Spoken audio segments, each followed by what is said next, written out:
بسم اللہ الرحمن الرحیم۔ السلام علیکم ناظرین، آج کی نئی ویڈیو میں خوش آمدید۔ ایک دفعہ سلطان عبدالعزیز کا بیٹا شہزادہ محمد سیف الدین، سلطان عبدالعزیز کے وزیر کا بیٹا خالد اور انحصار قلعے کے حاکم کا بیٹا تینوں بہت گہرے دوست تھے، یعنی سیف الدین، خالد اور علاء الدین تینوں ہم عمر تھے اور یہ تینوں ایک ہی مکتب میں زیر تعلیم تھے۔ تینوں آپس میں گہرے دوست تھے۔ وہ خوش لباس، خوش گفتار اور ذہین طالب علم تھے۔ تعلیم سے فارغ ہونے کے بعد بھی اکثر ان کا وقت اکٹھے ہی گزرتا تھا۔ اپنے استاد سے ایسے سوالات کرتے کہ ان کو لاجواب کر دیتے۔ ایک روز تینوں دوست ایک کمرے میں بیٹھے خوش گپیاں لگا رہے تھے۔ اچانک ہوا کا جھونکا اندر داخل ہوا اور دیے بجھ گئے۔ جب دیے جلائے گئے تو درمیان میں پڑی سلطان عبدالعزیز کی انگوٹھی غائب تھی۔ تمام کمرے کی تلاشی لی گئی، ایک ایک چیز کو الٹ پلٹ کر دیکھا گیا، مگر گمشدہ انگوٹھی نہ ملی۔ ظاہر تھا کہ وہ انگوٹھی ان تینوں میں سے کسی ایک کے پاس تھی، مگر ہر ایک نے لا علمی کا اظہار کیا۔ البتہ ایک دوسرے کے احترام کو ملحوظ خاطر رکھتے ہوئے ایک دوسرے کی جامع تلاشی نہ لی گئی۔ وہ انگوٹھی سلطان عبدالعزیز نے ان تینوں کی دوستی سے متاثر ہو کر ان تینوں کو ایک ساتھ تحفے میں دی تھی، اور وہ انگوٹھی وہ تینوں باری باری اپنے پاس رکھتے تھے۔ تینوں دوستوں نے فیصلہ کیا کہ قلعے کے حاکم سے اس بات کا کھوج لگوایا جائے، کیونکہ قلعے کا حاکم ذہین اور عقل مند انسان تھا۔ وہ بغیر کسی ثبوت کے بڑی بڑی چیزیں تلاش کر لیتا تھا۔ چنانچہ وہ حاکم کے پاس پہنچ گئے اور حاکم سے کہنے لگے، ہم تینوں کمرے میں خوش گپیاں لگا رہے تھے کہ ہماری قیمتی انگوٹھی جو سلطان محترم نے ہمیں تحفے میں دی تھی گم ہو گئی۔ ان میں سے ایک نے حاکم کو بتایا، تمام کمرہ تلاش کیا لیکن انگوٹھی نہیں ملی۔ ظاہر ہے کہ ہم تینوں میں سے کسی ایک کے پاس انگوٹھی ہے۔ آپ بتائیں کہ انگوٹھی کس کے پاس ہے، اور یہ بھی احتیاط کریں کہ جس کے پاس انگوٹھی ہو اس کا نام نہ لیا جائے، خصوصاً ہم تینوں کے سامنے۔ وہ اپنی توہین محسوس کرے گا۔ حاکم نے سارا ماجرا سنا تو انتہائی مؤدبانہ طور پر مشورہ دیا کہ بہتر یہ ہے کہ جس کے پاس انگوٹھی ہے وہ خود ہی دے دے۔ وہ تینوں یک زبان ہو کر بولے، نہیں، اس کا فیصلہ تو آپ ہی کو کرنا ہوگا۔ حاکم نے جان لیا یہ ٹیڑھا مسئلہ ہے، آسانی سے حل نہیں ہوگا۔ چنانچہ سخت مصروفیت کا بہانہ بنا کر اس نے الجھن کو سلجھانے سے معذوری ظاہر کر دی اور مشورہ دیا کہ وہ تینوں وزیر نجم الدین سے فیصلہ کروانے ان کے پاس چلے جائیں۔ یہ سن کر وہ تینوں دوست وزیر کے پاس پہنچے اور انہوں نے اپنا مقدمہ پیش کیا تو وزیر سمجھ گیا کہ یہ تینوں لڑکے کوئی نئی آفت برپا کریں گے، اس لیے اس نے اپنی شکست کا اعتراف کرتے ہوئے انہیں مشورہ دیا کہ اس کا حل صرف سلطان محترم کے پاس ہی ہے، وہی اس کا حل کر سکتے ہیں۔ وہ تینوں شاہی محل چلے گئے اور سلطان کے حضور پیش ہو کر اپنا مدعا بیان کیا۔ بھائی یہ کون سی مشکل بات ہے؟ سلطان نے بات سن کر کہا، تم میں سے جس کے پاس انگوٹھی ہے وہ خود ہی پیش کر دے، میرے پاس ابھی وقت نہیں۔ تینوں دوستوں کے اصرار پر بادشاہ نے قاضی عالم شاہ کو حکم دیا کہ وہ اس مسئلے کو حل کریں۔ چنانچہ قاضی نے تینوں دوستوں کو اگلے روز اپنے گھر دعوت پر بلا لیا۔ اگلے دن تینوں قاضی صاحب کے گھر پہنچ گئے۔ کھانا دسترخوان پر لگایا گیا۔ وہ تینوں قاضی کے ہمراہ کھانا کھانے میں مصروف ہو گئے۔ سلطان کے بیٹے شہزادہ سیف الدین نے چاول کا ایک لقمہ منہ میں ڈالا تو فوراً تھوک دیا اور کہنے لگا، اس میں سے انسانی گوشت کی بو آتی ہے۔ وزیر کے بیٹے خالد نے گوشت کا ایک نوالا لیا تو فوراً اگل دیا اور کہا، یہ کتے کا گوشت ہے۔ پھر قلعے کے حاکم کے بیٹے علاء الدین نے روٹی کا لقمہ اٹھایا اور منہ میں ڈالا تو بولا، جس نے یہ روٹی تیار کی وہ اپنے والدین کی ناجائز اولاد ہے۔ قاضی صاحب ایسے سنسنی خیز انکشاف سن کر پریشان ہو گیا اور نادم بھی ہوا۔ اسی پریشانی کے عالم میں قاضی نے آنے کا مقصد پوچھا تو انہوں نے تفصیل سے اپنی مشکل بیان کر دی۔ قاضی بھانپ گیا کہ یہ معاملہ ٹیڑھا ہے اور اس کی تصدیق کے لیے بڑی سوچ و بچار اور ذہانت کی ضرورت ہوگی۔ قاضی سمجھدار تھا، اس نے کہا، آپ نے کھانے کے بارے میں جو حیرت انگیز انکشاف کیا ہے، ان کی تفتیش کر کے پھر آپ کے مسئلے کا حل پیش کروں گا۔ اس کے لیے مجھے 3 دن کی مہلت درکار ہوگی۔ آپ آج سے چوتھے روز تشریف لے آئیں، حل پیش کر دیا جائے گا۔ تینوں دوست اجازت لے کر وہاں سے رخصت ہو گئے۔ قاضی ان کے جانے کے بعد خاصا پریشان تھا۔ اس نے ان دکانداروں کو بلوایا جن سے چاول خریدے گئے تھے۔ قاضی نے پوچھا، اس نے یہ چاول کہاں سے منگوائے تھے؟ دکاندار نے کاشتکار کا نام بتا دیا۔ قاضی نے کاشتکار کو طلب کیا اور ان سے پوچھا، یہ چاول اس نے کہاں سے لیے تھے؟ کاشتکار نے بتایا، حضور چاول کی بوریاں لاتے ہوئے راستے میں میرے نوکر پر ڈاکو نے حملہ کیا اور اس کے سینے میں خنجر لگا۔ سینے میں خنجر لگنے کی وجہ سے اس کے سارے جسم کا خون چاول کی بوریوں میں گرنے لگا اور وہ چاول پوری طرح خون میں ڈوب چکے تھے۔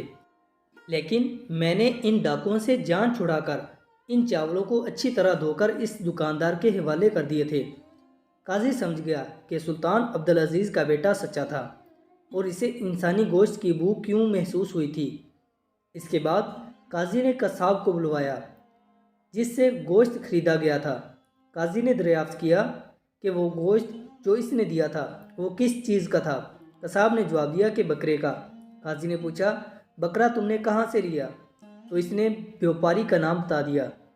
قاضی نے بیوپاری کو طلب کیا اور اس سے پوچھا، یہ بکرا تم نے کہاں سے حاصل کیا تھا؟ اس نے جواب دیا، بکری کا بچہ میں نے خود پالا تھا۔ قاضی نے پوچھا، یقین سے کیسے کہہ سکتے ہو کہ یہ بکری کا ہی بچہ تھا؟ اگر میں یہ کہوں کہ کتے کا بچہ تھا تو تم کیا جواب دو گے؟ بیوپاری نے جواب دیا، حضور والا، یہ بچہ میری اپنی بکری کا تھا۔ بچپن میں اس کی ماں مر گئی تھی اور یہ کتیا کا دودھ پی کر پلا تھا۔ قاضی نے اسے واپس بھیج دیا۔ وزیر کے بیٹے کی بات کی بھی تصدیق ہو گئی تھی۔ قاضی نے اس کی ماں باپ کو پتہ پوچھا۔ اس کی ماں زندہ تھی اور اس کو بلا کر اس بات کی صداقت بھی معلوم کر لی کہ وہ اپنی ماں باپ کی ناجائز اولاد تھا، اور اسی طرح حاکم کے بیٹے علاء الدین کی بات بھی بالکل سچی نکلی۔ تصدیق کرنے کے بعد قاضی بہت زیادہ پریشان بیٹھا ہوا تھا اور اسی سوچ میں مبتلا تھا کہ اتنے میں شہزادی کمرے میں داخل ہوئی۔ اپنے باپ کو سوچ و بچار میں غرق پایا تو کہنے لگی، ابا جان کیا ہوا؟ آپ بہت بے چین دکھائی دیتے ہیں۔ قاضی نے سارا ماجرا بیان کر دیا۔ شہزادی نے کہا، ابا جان گھبرانے کی کوئی ضرورت نہیں، میں اسے حل کر دوں گی، آپ انہیں آنے دیں۔ قاضی نے کہا، بیٹی تم نہیں جانتی، تینوں لڑکے بڑے چلاک، ہوشیار اور ضدی ہیں، ان کی تسلی کوئی نہیں کر سکتا۔ میں ڈرتا ہوں کہ ان کی وجہ سے کہیں عہدے سے ہی جواب نہ مل جائے۔ شہزادی بولی، آپ فکر نہ کریں، میں ان نوجوانوں کو اچھی طرح جانتی ہوں، میں انہیں لاجواب کر دوں گی۔ قاضی نے کہا، بیٹی ایسا ہرگز مت کرنا، تمام معززین اور درباری ان تینوں سے پناہ مانگتے ہیں، ہمارے لیے کوئی مصیبت نہ کھڑی کر دیں۔ بہتر یہی ہے کہ ان کے معاملے میں تم دخل نہ دو، میں خود کوئی ترکیب لگا کر ان سے خلاصی کر لوں گا۔ شہزادی نے کہا، میں لڑکے کا روپ دھار کر ان کی تصحیح کروں گی، میں اس معاملے کی اہمیت سے اچھی طرح واقف ہوں۔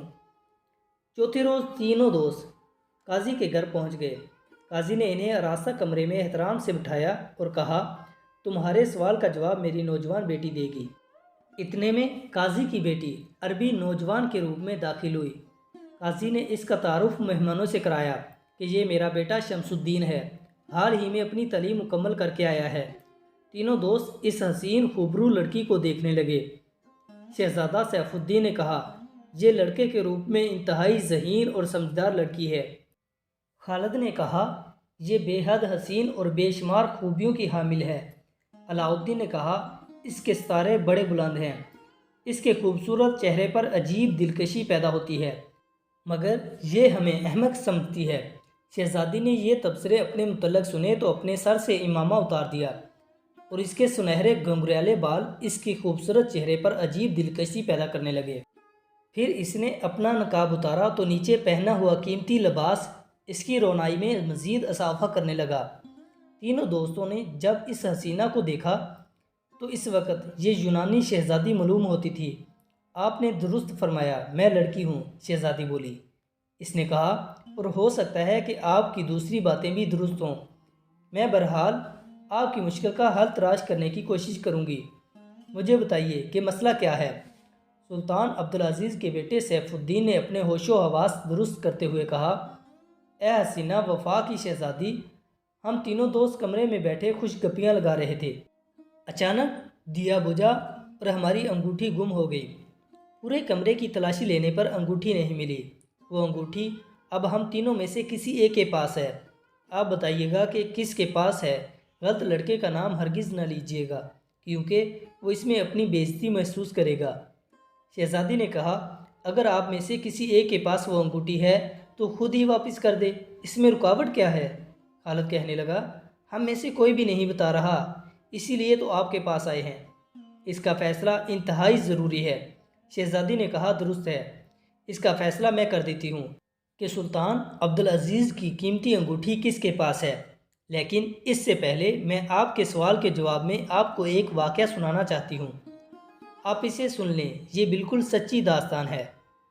آج سے 25 سال پہلے کا ذکر ہے کہ مصر کے شہر اسکندریہ میں دو دوست رہتے تھے، ایک شیخ محترم کا صاحبزادہ دلاور اور دوسرا اسکندرا شہر کے معروف مشہور قبیلے کیزل کے سردار گوکسن کا بیٹا احمد تھا۔ دونوں میں بچپن سے ہی بہت زیادہ پیار تھا، ایک ساتھ اکٹھے پلے بڑے، کھیلے اور ایک ساتھ جوانی کی منزل میں داخل ہوئے۔ دونوں دوست ایک دوسرے کو جب تک نہ دیکھ لیتے چین نہ آتا تھا۔ دونوں شریف، بہادر اور ہوشیار تھے، یکجاں دو قلب تھے۔ دلاور کو بھی باپ کی طرح اپنے ہاتھوں سے مٹی کے برتن بنانے میں کمال حاصل تھا اور فارغ اوقات میں اپنے باپ کا ہاتھ پٹاتا تھا۔ ان دنوں ہر سال شوال کے مہینے میں دریا کے کنارے سر سبز و شاداب وادی میں عظیم الشان میلہ لگتا تھا، جس میں یونان، مصر، شام، ایران اور ترکستان کے سوداگر، طبیب، سنیاسی، نجومی، بازیگر، شعبدہ باز، بردہ فروش، حسین و جمیل رقصائیں، ٹھگ اور ہر قسم کے اور ہر کماش کے لوگ آتے تھے۔ نامور قبیلوں کے سرداروں سے لے کر ادنا غلاموں تک ہر عمر کے اور ہر قسم کے لوگ میلہ دیکھتے۔ شمشیر زن ماہر دور دراز جگہوں سے آ کر شمشیر زنی کے جوہر دکھاتے۔ اسی طرح چھوٹا بڑا بوڑھا مرد اور عورت سبھی اس 10 روزہ جشن میں شریک ہوتے۔ قصہ مختصر، لوگ میلوں کی رنگینیوں اور دلچسپیوں کے لیے 12 مہینے انتظار کرتے اور پوری تیاریوں سے شامل ہوتے۔ شیخ محترم بھی ہر سال میلے میں اپنی دکان سجاتا اور اپنے ہاتھ سے بنائے ہوئے خوبصورت برتن پیش کرتا اور انہیں فروخت کر کے ہزاروں کماتا۔ دلاور اور احمد بھی ہر سال پورے اہتمام کے ساتھ میلہ دیکھنے جاتے۔ ایک دفعہ شیخ محترم سخت بیمار ہو گیا۔ اس نے اپنے بیٹے کو اس سال تاکید کی کہ وہ اس کی جگہ میلے کے دوران دکان پر بیٹھے۔ اسی طرح دوستوں کی یہ جوڑی میلہ اکٹھے نہ دیکھ سکی اور احمد اکیلا ہی دیکھتا رہا۔ البتہ وہ گھوم پھر کر اپنے جانسار دوست دلاور کے پاس اس کی دکان پر آ جاتا۔ ایک شام احمد میلے میں گھوم پھر کر واپس آیا تو بے حد پریشان اور حواس بختہ نظر آیا۔ دلاور کو تشویش ہوئی اور پریشانی کی وجہ دریافت کی تو اس نے بتایا کہ میں نے ایک پری ماجبین کو میلے میں دیکھا، وہ اپنی کنیز کے ساتھ گھوم رہی تھی اور اس کا اب اس کے بغیر رہنا ناممکن ہے۔ دوست کی حالت زار سننے کے بعد دلاور نے دکان بند کی اور احمد کو ساتھ لے کر میلے میں اس پری کو ڈھونڈنے نکل پڑا۔ ان دونوں نے میلہ ختم ہونے تک ہر جگہ اسے تلاش کیا مگر وہ انہیں کہیں نظر نہ آئی، چاہ کر بھی انہیں ناکام لوٹنا پڑا۔ اگلے روز پھر وہ سارا دن اسی اجنبی حسینہ کو تلاش کرتے رہے مگر مایوسی کے سوا کچھ ہاتھ نہ آیا۔ میلہ ختم ہو گیا، لوگ اپنے اپنے گھروں کو لوٹ گئے۔ دلاور نے احمد کو تسلی دی اور کہا، اس حسینہ کا حلیہ بتائیے۔ احمد اس کا حلیہ بتا رہا تھا اور دلاور اپنے ہاتھوں سے اس کی تصویر بنا رہا تھا۔ جب تصویر تیار ہو گئی تو احمد نے کہا، اس تصویر میں 2 خامیاں رہ گئی ہیں، اس کے نچلے ہونٹ کی دائیں جانب تل کا نشان اور دوسرا اس کی زلفوں کے ایک لڑ ماتھے پر گری ہوئی تھی۔ دلاور نے دونوں چیزیں بنا دی تو احمد بے ساختہ کہنے لگا، یہ اب ہو بہو اس کی مکمل تصویر ہے۔ دلاور نے اپنے دوست سے وعدہ کیا کہ جب تک وہ لڑکی کا پتہ نہیں چلا لیتا اور اس سے احمد کی شادی نہیں کروا دیتا وہ چین سے نہیں بیٹھے گا۔ وہ حوصلہ نہ ہارے اور دلاور کی کامیاب واپسی کا انتظار کرے۔ دونوں دوست ایک دوسرے سے الوداع ہوئے۔ اگلے روز دلاور نے اپنے گھر کو خیر باد کہا اور گاؤں گاؤں بستی بستی اس شہزادی کو تلاش کرنے لگا۔ ہر جگہ جہاں اس کے ملنے کا امکان تھا وہ ڈھونڈتا رہا۔ وہ بھوکا پیاسا تھکا ہارا اس جنون میں پھرتا رہا مگر اس حسینہ کا کچھ پتہ نہ چلا۔ اس کے والدین اور عزیز و اقارب نے اسے بہت سمجھایا مگر اس نے اپنے پیارے دوست کی خاطر کوئی گاؤں کوئی آبادی نہ چھوڑی جہاں اس نے تلاش نہ کیا ہو۔ اسی دوران وہ اپنے عزیز دوست کو بھی نہ مل سکا۔ البتہ اسے کسی شناسہ کی زبانی پتہ چلا کہ وہ بہت زیادہ بیمار ہے اور بہت زیادہ کمزور ہو گیا ہے، اس کی حالت بگڑ گئی ہے، مگر وہ اپنی سچی لگن کے سہارے اس حسینہ کو ڈھونڈتا رہا اور ہمت نہ ہاری، یہاں تک کہ تلاش کرتے کرتے پورا سال گزر گیا اور اگلا میلہ منعقد ہو گیا۔ پھر وہ پورے 10 دن رات میلے میں گھومتا رہا اور تلاش کرتا رہا، مگر اسے کوئی کامیابی نہ ملی۔ وہ میلہ بھی ختم ہو گیا۔ اسی دوران احمد کے والدین اس کے متعلق بہت زیادہ فکر مند ہو گئے تھے اور آخر منت سماجت کر کے اسے گھر لے گئے۔ دلاور کے گھر والوں نے اسے مجبور کر کے اس کی شادی کروا دی کہ شادی کر کے سیدھے راستے پر آ جائے گا اور وہ آوارہ گردی ختم کر دے گا۔ سہاگ رات کو جب دلاور اپنی نئی نویلی دلہن کے کمرے میں آیا اور اس کا گھونگھٹ اٹھایا تو یک دم پیچھے ہٹا، جیسے اس پر بجلی گر گئی ہو۔ دلاور کی خوشی کی انتہا نہ رہی جب اس نے اپنی دلہن کے روپ میں اسی محبوبہ کو پایا جسے وہ 2 سال سے تلاش کر رہا تھا۔ دلاور پر غشہ طاری ہو گیا۔ لڑکی اپنے شوہر سے پوچھنے لگی، کیوں میرے سرتاج، کیا بات ہے؟ آپ مجھے دیکھتے ہی پریشان ہو گئے ہیں، اس کنیز سے کوئی خطا ہو گئی؟ دلاور نے بڑی مشکل سے اپنے جذبات پر قابو پا کر پوچھا، اے حسینہ، کیا تم میری بات مانو گی؟ دلہن کہنے لگی، آپ میرے مجازی خدا ہیں، میں آپ کے ہر حکم کے آگے سر تسلیم خم کروں گی، بشرط کہ وہ خدا اور اس کے آخری رسول صلی اللہ علیہ وآلہ وسلم کے احکامات کے خلاف نہ ہو۔ دلاور کہنے لگا، نہیں، جو بھی میں کہوں گا تمہیں ماننا پڑے گا۔ اگر تم نے حکم کی تعمیل نہ کی تو یقین کرو کوئی معصوم اپنی جان سے ہاتھ دھو بیٹھے گا۔ میں بھی یہ صدمہ برداشت نہیں کر سکوں گا۔ اس پر دلہن بولی، میں اتنی بھی سنگ دل نہیں ہوں، فرمائیے حکم کی تعمیل ہوگی۔ دلاور نے احمد کی ساری داستان محبت بیان کر دی کہ کس طرح وہ اس کے عشق میں مبتلا ہو کر دیوانہ ہوا، اپنی محبت پر جان نچھاور کرنے کو تیار بیٹھا ہے۔ پھر اسے کیے ہوئے وعدے کا بھی ذکر کیا، اس کی حالت ذات بھی بیان کی اور کہا، اپنے جان سے پیارے دوست کی زندگی بچانے کے لیے میں تمہیں طلاق دیتا ہوں، تم اس سے شادی کر لینا، میں زندگی بھر تمہارا یہ احسان فراموش نہیں کر سکوں گا۔ دلہن نے کہا، میں آپ کے حکم کے مطابق وہاں جانے کے لیے تیار ہوں، اگر ضرورت پڑی تو میں احمد کے گھر جا کر آپ سے طلاق منگوا لوں گی۔ دلاور نے اس سے اتفاق کیا، اپنی بیوی سے کہنے لگا کہ وہ ابھی احمد کے گھر چلی جائے۔ دلاور کی بیوی نے احمد کے گھر کا پتہ معلوم کر کے گھوڑا منگوایا اور اسی رات اس گاؤں کی طرف اکیلی روانہ ہو گئی۔ وہ رات کے وقت سفر کرتی رہی۔ راستے میں ایک جگہ ویرانے میں گزر ہوا تو 2 راہزن اچانک سے سامنے آ گئے۔ انہوں نے جب پکارا تو وہ رک گئے اور راہزن قریب آئے تو یہ دیکھ کر دنگ رہ گئے کہ دلہن کے روپ میں اتنی خوبصورت اور جوان لڑکی، اعلیٰ قیمتی لباس پہنے، زیورات سے لدی ہوئی، اتنی رات کو یہ اکیلے سفر کر رہی ہے۔ وہ اسے پکڑ کر اپنے سردار کے پاس لے گئے اور اسی دوران اس نے کسی قسم کی ہچکچاہٹ نہ کی۔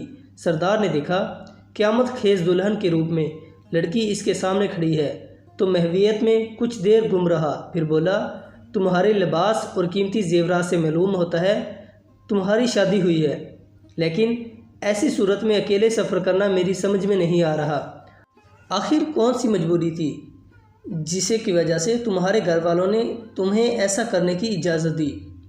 دلہن کہنے لگی، میں ایک انتہائی ضروری کام سے جا رہی ہوں، کوئی ایسی پریشانی ہے جو میں اس وقت نہیں بتا سکتی، اگر آپ اجازت دیں تو۔ سردار کہنے لگا، میں ایسی کچی گولیاں نہیں کھیلتا کہ گھر آئے شکار کو ہاتھ سے یوں جانے دوں۔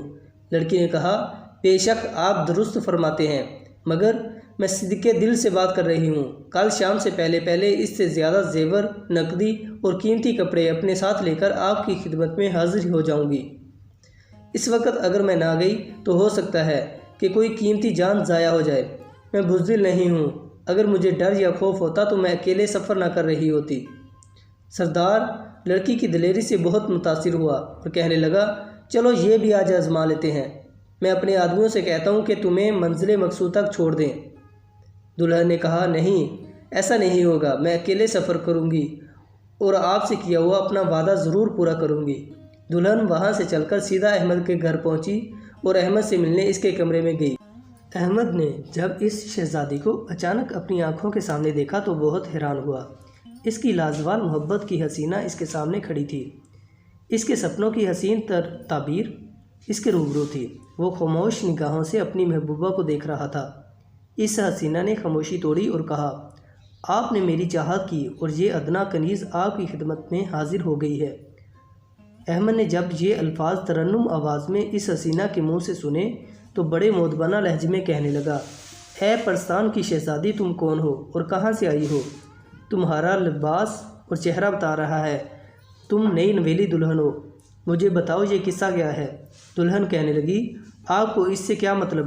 میں تو ساری دنیا کو چھوڑ کر آپ کے قدموں میں آ گئی ہوں اور اب عمر بھر کہیں نہیں جاؤں گی۔ یہ میرا آخری فیصلہ ہے۔ احمد نے کہا، بے شک میں تمہارے پیار اور عشق میں زندگی اور موت کی بازی لگا چکا ہوں، مگر میں یہ ضرور جاننا چاہتا ہوں کہ تم کون ہو اور تمہیں کس نے میرے پاس بھیجا۔ قریب پڑا ہوا خنجر اٹھا کر کہا، اگر تم نے مجھے ان سوالوں کے صحیح جواب نہ دیے تو میں اسے اپنے سینے میں اتار کر اپنی زندگی ختم کر لوں گا۔ حسینہ نے اصل راز کا انکشاف کر دیا۔ یہ سنتے ہی احمد نے کہا، تم میرے عزیز جان سے پیارے دوست کی بیوی ہو اور میری حقیقی بہن۔ اس بھائی کے دروازے تمہارے لیے سدا کھلے ہیں۔ اور بڑی تکریم اور احترام سے بہن کو بٹھایا اور اس کی خدمت متعارف کی۔ اگلے روز صبح دلہا نے احمد سے واپس چلنے کی اجازت مانگی تو اس نے کہا، بھائی بہنوں کو عزت آبرو کے ساتھ رخصت کیا کرتے ہیں۔ اس نے بے حد قیمتی زیورات اور نقدی دے کر اپنی بہن کو رخصت کیا اور اپنے آدمیوں سے کہا اسے اس کے گھر چھوڑ کر آئیں۔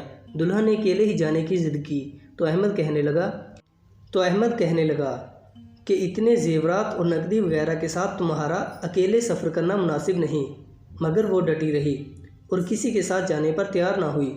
آخر احمد کو ہتھیار ڈالنا پڑے اور اس نے مسکراتے ہوئے اپنی پیاری بہن کو الوداع کیا۔ احمد کے گھر سے چل کر وہ راہزنوں کے ٹھکانے پر پہنچی۔ اسے دیکھتے ہی سردار کی روح خوش ہو گئی اور اس نے تمام زیورات، نقدی اور قیمتی کپڑے سردار کے سامنے رکھ دیے اور کہا وہ اپنے وعدے کے مطابق واپس آ گئی ہے، اب سردار کو اختیار ہے جو حکم دے۔ سردار سخت حیران تھا اور سوچ رہا تھا یہ کیسی لڑکی ہے، اتنی بہادر، دلیر اور سچی۔ اس نے سردار کی زندگی میں انقلاب برپا کر دیا۔ سردار کبھی اسے دیکھتا اور کبھی سامنے پڑی ہوئی بیش بہا قیمتی اشیاء کو۔ وہ اصل مسئلے پر جتنا بھی غور کرتا اتنا ہی خود کو الجھا ہوا محسوس کرتا۔ آخر اس سے رہا نہ گیا، لڑکی سے پوچھنے لگا، تم کون ہو اور سب کیا چکر ہے؟ دلہن نے کہا، آپ تو راہزن ہیں، آپ کو اس سے کیا میں کون ہوں اور یہاں کیسے آئی ہوں؟ آپ اپنی دولت سمیٹیں اور میں آپ کی کنیز بن کر آپ کے قدم بوسی کے لیے موجود ہوں۔ سردار نے لڑکی کو کہا، دیکھو لڑکی، میں نے آج تک زندگی میں ہار نہیں مانی۔ تم نے نہ صرف میرے پختہ عزم کو متزلزل کیا بلکہ میری ہمت اور قوت کو شکست دی۔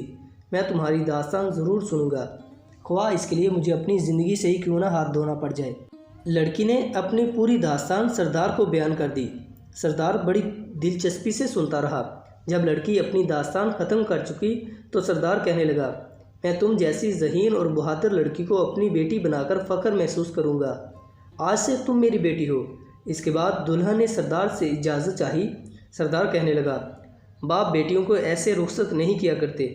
اس نے جب اپنی مجبوریاں بتائیں کہ اگلے روز اس کے میکے والے اسے لینے کے لیے آئیں گے اور اسے نہ پا کر بہت زیادہ پریشان ہوں گے تو سردار نے اجازت دے دی اور بے شمار دولت، ہیرے جواہرات اور زیورات وغیرہ دے کر بیٹی کو الوداع کیا اور اپنے آدمیوں سے کہنے لگا، میری بیٹی کو اس کے گھر چھوڑ کر آئیں۔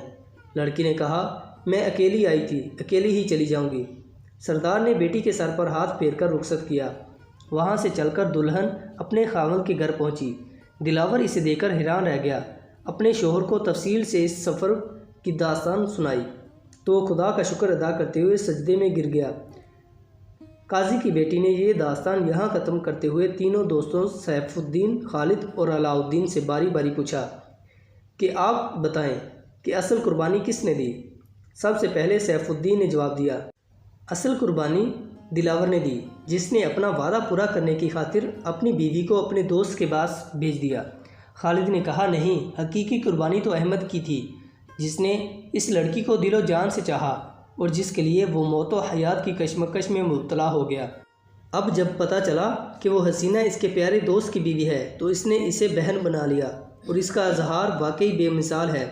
علاء الدین بولا، نہیں، وہ دونوں تو آپس میں گہرے دوست تھے، انہوں نے اگر ایک دوسرے کے لیے قربانی دی تو کسی پر احسان نہیں کیا، یہ ان کا فرض تھا۔ اصل قربانی تو راہزنوں کے سردار نے دی جو برے کام کرنے والا تھا، مگر جب حقیقت معلوم ہوئی تو اس نے اس لڑکی کو اپنی بیٹی بنا لیا۔ یہ بہت بڑی قربانی ہے۔ شہزادی نے تینوں کے جوابات سنے تو کہنے لگی، انگوٹھی علاؤالدین کے پاس ہے، اور اسے کہا کہ انگوٹھی پیش کر دے۔ اس پر علاؤالدین نے انگوٹھی نکال کر اپنے سامنے میز پر رکھ دی۔ وہ تینوں بے حد حیران ہوئے۔ انہوں نے شہزادی سے پوچھا، کس طرح اتنی آسانی سے اس نے یہ فیصلہ کر دیا؟ شہزادی نے جواب دیا، یہ تو بڑی سیدھی سی بات ہے۔ آدمی جن عادات کا خود مالک ہوتا ہے، اسی خاصیت کے آدمیوں کو وہ پسند کرتا ہے۔ علاؤالدین نے ان چوروں اور راہزنوں کے سردار کی تعریف کی تو میں فوراً اس کے ذہنی رجحان کو سمجھ گئی کہ یہی اصل مجرم ہے۔ تینوں دوست اس عقلمند لڑکی کے اس فیصلے سے بے حد متاثر ہوئے۔ اس کی عقلمندی کی داد دیتے ہوئے وہاں سے چلے گئے۔ آج کی ویڈیو اگر آپ لوگوں کو پسند آئی ہو تو لائک، شیئر اور سبسکرائب چینل کو ضرور کیجیے۔